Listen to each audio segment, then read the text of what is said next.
നമസ്കാരം. ചങ്ങനാശ്ശേരി പ്രവാസി apostolic Qatar ചാപ്റ്ററിൻ്റെ പ്രവാസ ജാലകത്തിലേക്ക് ഏവർക്കും സ്വാഗതം. ഈ ആഴ്ചത്തെ പ്രധാന വാർത്തകളുമായി ശില്പ വർഗീസും ആൽഫി കുര്യനും.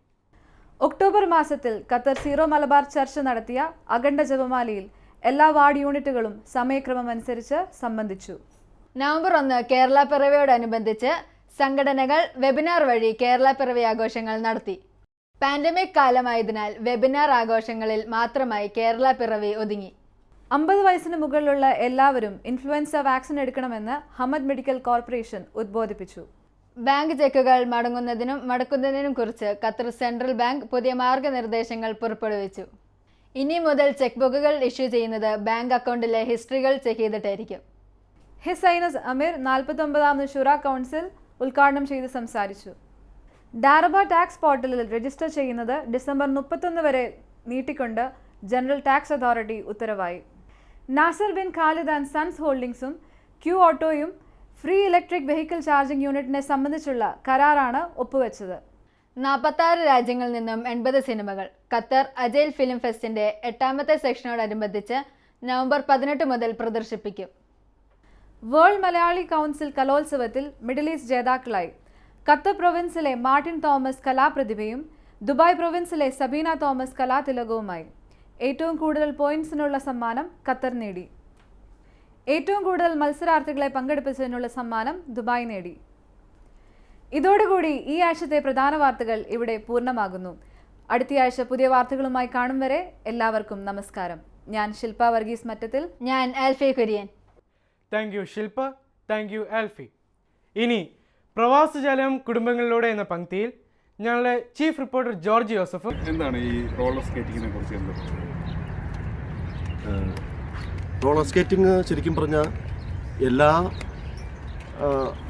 വ്യത്യസ്തമായിട്ടുള്ള സ്പോർട്സിനേക്കാൾ ഒത്തിരി വ്യത്യാസങ്ങളുള്ള ഒരു സ്പോർട്സ് ആക്ടിവിറ്റിയാണ്. അതായത് നമ്മൾ സാധാരണഗതിയിൽ നടക്കാനും ഓടാനൊക്കെ പോകുമ്പോൾ ശരിക്കും ജോയിൻസിലൊക്കെ അത് ശരിക്കും ഡാമേജുകൾ ക്രിയേറ്റ് ചെയ്യുന്നുണ്ട്. പക്ഷേ സ്കേറ്റിംഗ് എന്ന് പറയുമ്പോൾ അതിന് ആ ഡാമേജ് കുറയുന്ന ഒരു എക്സസൈസാണ്. ഇതിൻ്റെ അകത്തെന്ന് പറയുന്നത് പ്രത്യേകിച്ച് ഒറ്റയ്ക്ക് ചെയ്യാം. അത് ഒരു മെഡിറ്റേറ്റീവ് മൂഡിലൊക്കെ നമുക്ക് ചെയ്യാൻ പറ്റും. നല്ല രസകരമായിട്ടൊക്കെ ഇങ്ങനെ മെഡിറ്റേറ്റ് ചെയ്തുകൊണ്ട് നമുക്ക് മൂവ് ചെയ്യാൻ പറ്റും. അതായത് നമ്മൾ സ്കേറ്റ് ചെയ്യുന്ന സമയത്ത് ശരിക്കും വേറെ ഒന്നിനെ കുറിച്ച് ചിന്തിക്കുന്നില്ല. അതൊരു ഒരു യാത്ര പോലെ നമുക്ക് നല്ല സ്പീഡിൽ ഒത്തിരി ഏരിയകൾ കവർ ചെയ്യാം. പാർക്കിലൊക്കെ പോയി കഴിഞ്ഞാൽ നമുക്ക് പ്രയാസം ആ ഏരിയകൾ മൊത്തം കവർ ചെയ്യാം. പിന്നെയുള്ളത് കൂട്ടത്തിൽ ഒരു സോഷ്യലൈസിങ് ആർട്ടാണത്. നമുക്ക് ഫാമിലി ആയിട്ട് പോകാം, ഗ്രൂപ്പായിട്ട് പോകാം, കുറേ ഫാമിലികൾ കൂടി പോകാം. അത് ഒരുപാട് ഫ്രണ്ട്സിനെ ഉണ്ടാക്കുന്ന അതെ ഒരു സ്പോർട്സും കൂടിയാണ്. അതെ അതെ. ഇത് ശരിക്കും കുട്ടികളെ സംബന്ധിച്ചോളം അതൊരു അവരുടെ ഇൻ്റലക്ച്വൽ കപ്പാസിറ്റി കൂട്ടാനും ബ്രെയിൻ ആക്ടിവേറ്റ് ചെയ്തുകൊണ്ടിരിക്കാനും ഫിസിക്കൽ വെൽബീങ് മെയിൻറ്റെയിൻ ചെയ്യാനൊക്കെ ഉപകാരപ്പെടുന്ന ഒരു സ്പോർട്ട് ആക്ടിവിറ്റിയാണ്. ശരിക്കും മറ്റ് ആക്ടിവിറ്റികളെക്കാൾ കുറച്ച് റിസ്കി ആയിട്ടുള്ളൊരു ആക്ടിവിറ്റി ആയിട്ട് നമുക്ക് പുറമേ നിന്ന് കാണുന്നവർക്ക് തോന്നും. പക്ഷേ ഇതിലേക്ക് വന്നു കഴിയുമ്പോൾ വളരെ എൻജോയബിൾ ആയിട്ടുള്ള ഒരു ആക്ടിവിറ്റിയാണ്. ചിലവർ വിചാരിക്കും ഇതൊക്കെ പഠിച്ചെടുക്കാൻ ബുദ്ധിമുട്ടാണ്. പക്ഷേ വളരെ സിമ്പിളാണ്. ചെറുപ്പത്തിലേ പഠിച്ചു കഴിഞ്ഞാൽ വളരെ സിമ്പിളായിട്ട് പഠിച്ചെടുക്കാൻ പറ്റും. ജോജി ഞങ്ങൾക്കൊക്കെ ഒരു മോട്ടിവേഷനാണ് ശരിക്കും. വളരെ കുട്ടികളുടെ കൂടെ നിന്ന് വീഴാനും മറിയാനൊക്കെ റെഡി ആയിട്ടുള്ള ഒരു പാരന്റാണ്. കുട്ടികളുടെ കൂടെ കളിക്കുകയും അവരുടെ കൂടെ സമയം സ്പെൻഡ് ചെയ്യുകയും വളർച്ചകൾ പ്രധാനപ്പെട്ട മേഖലകളാണെന്ന് മനസ്സിലാക്കുകയും ഒക്കെ ചെയ്യുന്ന ഒരു ഇത്. ഈ ശരിക്കും ഞാനൊരു സൈക്കോളജിസ്റ്റും കൂടിയാണ്. അപ്പോൾ ബേസിക്കലി ഇതിൻ്റെ അകത്തൊരു പ്രത്യേകത എന്ന് പറയുന്നത് ഒരു സ്ട്രെസ് ആങ്സൈറ്റി ലെവലൊക്കെ കുറയ്ക്കാനായിട്ട് എല്ലാ ദിവസവും കുറച്ചും കൂടി റിസ്കി ആയിട്ടുള്ള കാര്യങ്ങൾ ചെയ്യുക, അഡ്വഞ്ചറസ് ആയിട്ടുള്ള കാര്യങ്ങൾ ചെയ്യുക എന്നുള്ളത് ഒരു വളരെ പ്രധാനപ്പെട്ട ഒരു കാര്യമാണ്. അപ്പോൾ അത് റോളർ ബ്ലേഡിങ് അല്ലെങ്കിൽ ഇൻലൈൻ സ്കേറ്റിംഗ് എന്നൊക്കെ പറയുന്നത് നമുക്ക് എത്ര വേണമെങ്കിലും വെറൈറ്റി ലെവലിലേക്കൊക്കെ പോകാൻ പറ്റുന്ന ലൈഫ് ലോങ് ലേണിംഗ് ഒരു സ്പോർട്ടാണ്. അപ്പോൾ അതിനെക്കുറിച്ച് പറയാനാണെങ്കിൽ ഒത്തിരി ഉണ്ട്. ഈ ജോണിയുടെ ഭാര്യ മീനക്കുട്ടി ഇവർ രണ്ടുപേരും കൗൺസിലേഴ്സാണ് ശരിക്കും.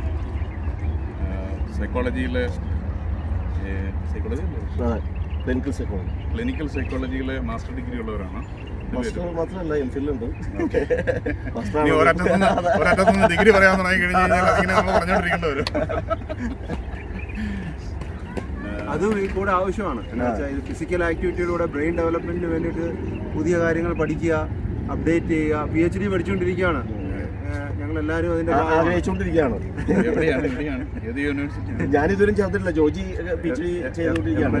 MLCU മീനു ഉണ്ട്, ജോണിയുടെ ഭാര്യ ഉണ്ട്. Okay, very good very good. ഞാൻ PhD ചെയ്തുകൊണ്ടിരിക്കുകയാണ്, തീരാറായി.